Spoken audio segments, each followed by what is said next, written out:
In Genesis 1, verse 26-28, God gives humanity dominion over the earth, highlighting a significant responsibility. Created in God's image, we are called to take care of all living creatures, including fish, birds, and land animals. This authority isn't absolute. It operates under God's guidance, emphasizing our duty to care for and preserve His creation, rather than exploit it. So our role is one of responsible stewardship, reflecting God's intentions within the natural world. Everything changed when Adam and Eve disobeyed God by eating the forbidden fruit.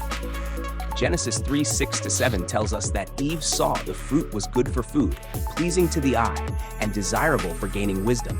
So she took some and ate it. She also gave some to Adam, and he ate it too. This act of disobedience handed their authority over to Satan. Romans 5:12 explains that sin entered the world through one man, and death through sin, affecting all people because everyone sinned. This story highlights the deep connection between disobedience, sin, and its far-reaching consequences for humanity. The Bible tells us that Satan has control over the world's systems because humanity rebelled against God's will.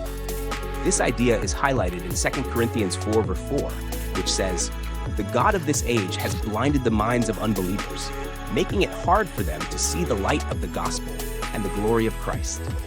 Additionally, in John 12:31, Jesus calls Satan the prince of this world, emphasizing his significant influence over worldly structures and ideologies. God gave us the gift of free will, allowing us to make our own choices.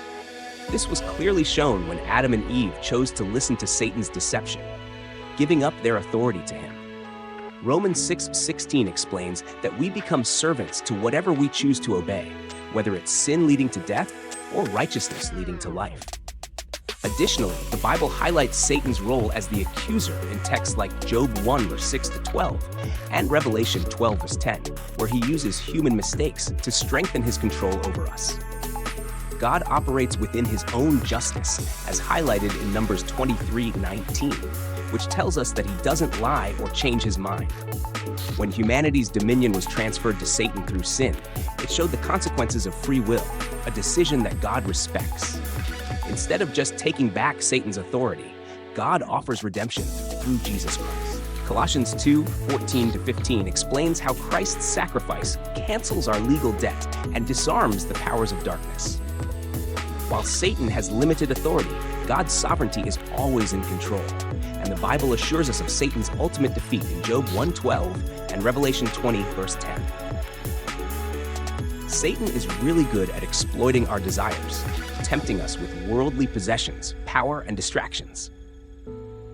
1 John 2:16 warns us that these temptations, like the lust of the flesh, the lust of the eyes, and the pride of life, don't come from God but from the world. 2 Corinthians 4, verse 4 tells us that the God of this age blinds the minds of unbelievers, making it hard for them to see the truth of the gospel. To combat these challenges, believers are encouraged to stay vigilant and renew their minds through Scripture. Ephesians 6, verse 11-12 urges the faithful to put on the full armor of God to stand against the devil's schemes, recognizing that our struggle goes beyond the physical realm and involves spiritual forces of evil. In summary, the authority that Satan claims to have, as shown in Luke 4, 5-6, came from humanity's sin. However, Jesus' mission was to reclaim and restore this authority to everyone who believes in him. Although Satan continues to tempt and deceive, his power is limited and temporary.